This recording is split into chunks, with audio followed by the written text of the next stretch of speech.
KSC Presents. A man faked his death and vanished, but 2 decades on he realized it was all for nothing. The blue light flashed and the car in front pulled over. Sergeant Stacy White of Weaverville Police Department was conducting a routine traffic stop. Sergeant White had noticed that a vehicle was running without a working light over its license plate. It was a small misdemeanor. White approached the car with the usual caution and proceeded to ask the driver his name. Bill Sweet, the man replied. As protocol then dictated, White asked for identification, but the man couldn't produce any. Nothing at all. Who was this Bill Sweet, and why didn't he have any form of identification saying who he was? Full name William James Sweet. The man was purportedly a resident of Marshall, North Carolina. There were a few things that could be established about the individual who called himself Bill Sweet. He ran a business selling NASCAR merchandise and had a common-law wife. Sweet also had a teenage son, named William James Sweet. The boy was 17 years old at the time his father was stopped by White.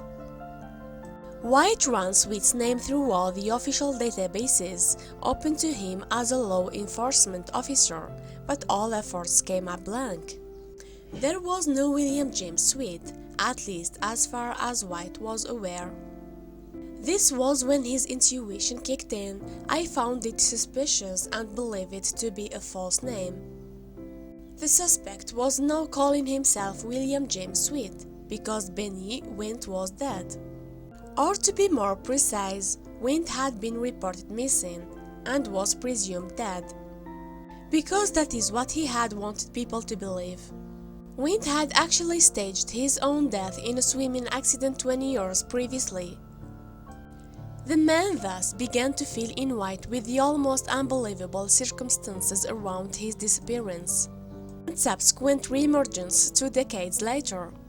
Benny Wint, the 29-year-old, had been engaged. Wint was also a father to a 4-year-old girl. The Wint of 1989 was also apparently involved in a drugs ring, and had been for some time for one reason or another. He feared his choice of activities was about to result in major repercussions. Wint explained to White how he believed he was wanted in South Carolina on charges related to his alleged involvement with a major drugs operation in the state. Fearing his chosen pursuit was about to catch up with him.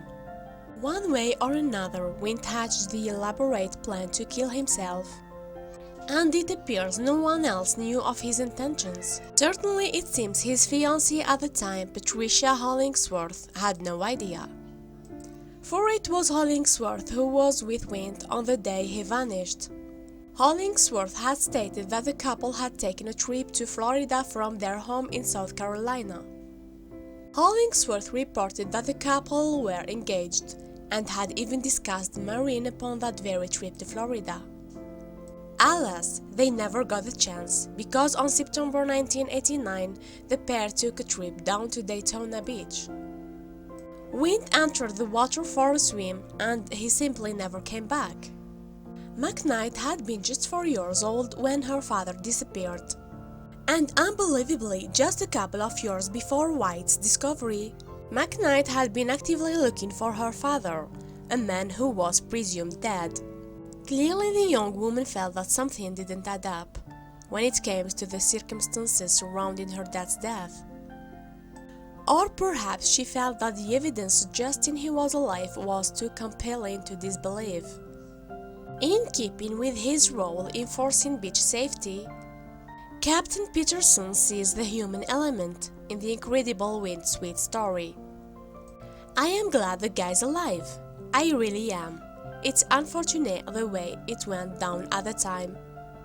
People looking for a body that wasn't out there. Thank you for watching, and don't forget to subscribe.